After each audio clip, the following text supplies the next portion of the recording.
Sawasdee krap and welcome to Thailand News Today. Tim filling in once again for Jett. He'll be back here at the news desk tomorrow.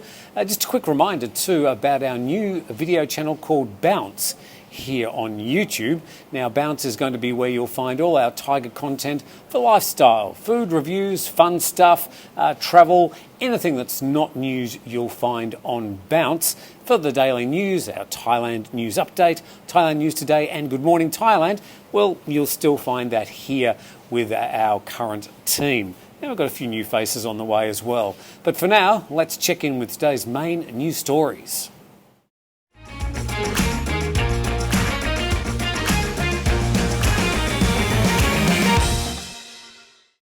Measures aimed at attracting wealthy, long-stay foreigners to Thailand have been approved in principle by the Cabinet.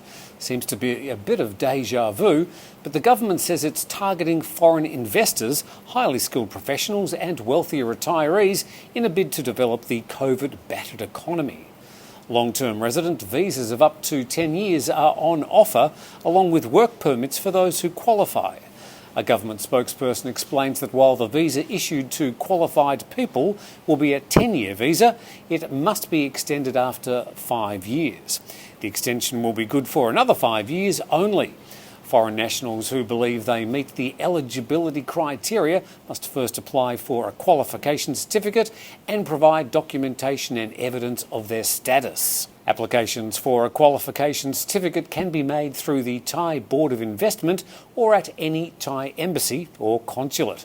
Once granted the certificate, foreign nationals can then apply for the long-term residence visa for both themselves and their spouse.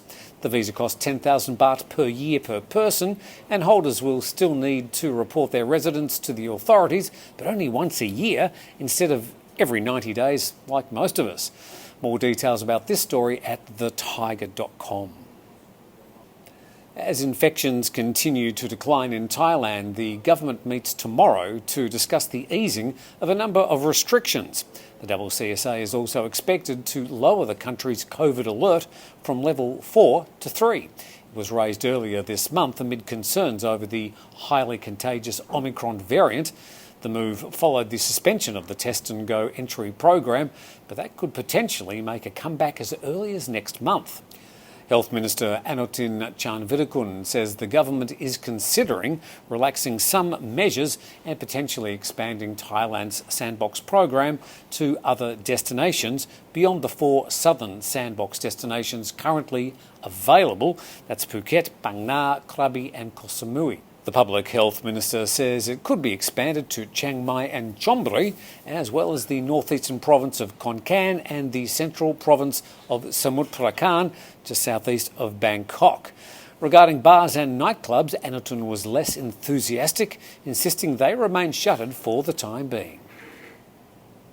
The Thai government and southern separatist group Barisan Revolusi Nasional still stand apart on several important issues related to the ongoing southern insurgency and related border matters. The two parties met last week in the first peace talks in 2 years.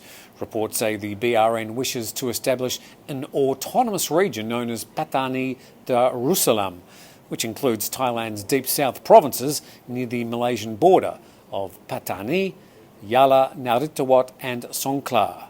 In this region, the BRN seeks an Islamic education system taught in the Malay language, and Thai authorities say they won't agree to autonomy and have stated that instead they would consider adopting Malay as a second language. The conflict between the Thai government and the Patani Malay people in southern Thailand has existed since 1909, when Patani formally became part of Thailand. The Patani Malay people are primarily Muslims, while Thailand's majority are Buddhists. Now, this, along with their different language, Malay, and the culture, has created tensions, ongoing violence, especially over the past 25 years, and over 7,000 insurgency-related deaths. Plans to expand Bangkok's Suvarnabhumi airport will kick off in July, according to the Transport Minister. The so-called East Expansion project is expected to take around 2.5 years to complete at a cost of 7.8 billion baht. The project will begin in July with a bidding process to appoint a contractor. The plans have already been approved by Cabinet, Airports of Thailand and a government committee on capacity enhancement at Suvarnabhumi. Once completed and opened in March 2025, the newly expanded area will mean Suvarnabhumi can handle up to 65 million passengers a year. Current capacity is at 45 million. The Minister says the 44% increase corresponds with predictions for passenger numbers in 2025. The International Air Transport Association predicts that by 2024, Suvarnabhumi will be handling 65 million passengers a year, similar to figures to those recorded before the COVID pandemic slowed passenger arrivals to a crawl.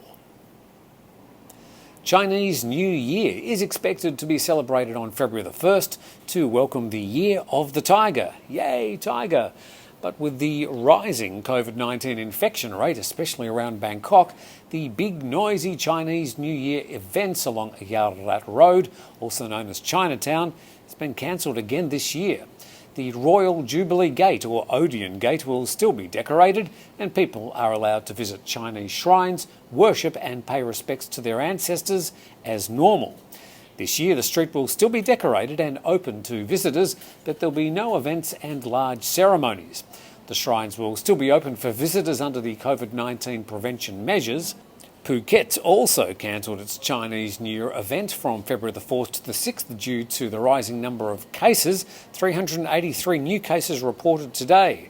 Another famous Chinese New Year event in Nakhon Sawan is still on from January the 24th to February the 5th. One thing that will be missing in any of this year's celebrations is Chinese visitors. They're still largely banned from travel out of China. Now, you take your PCR test after your stay in Thailand before you return home to the UK. You test positive and are confined in a Bangkok hospital for 10 days. Then, to add insult to injury, you'll find 4,000 baht for overstaying your visa when you go through immigration, purely because you were confined in a hospital in the days after your visa had expired. This is the sad tale, one of many, when the Test and Go program didn't quite go to plan. Quite a high percentage of visitors from overseas have been found to test positive after their compulsory PCR tests, certainly in places like Phuket during late December and January, leaving them to an uncertain 10 days of quarantine in a hospital, hospital, field hospital, or if they're lucky, confined to their hotel or place of residence. A gentleman, we'll call CM, sent the Thaiger this message. My recent experience on the 3rd of January, I tested positive for COVID when I took a PCR test for a return flight to the UK.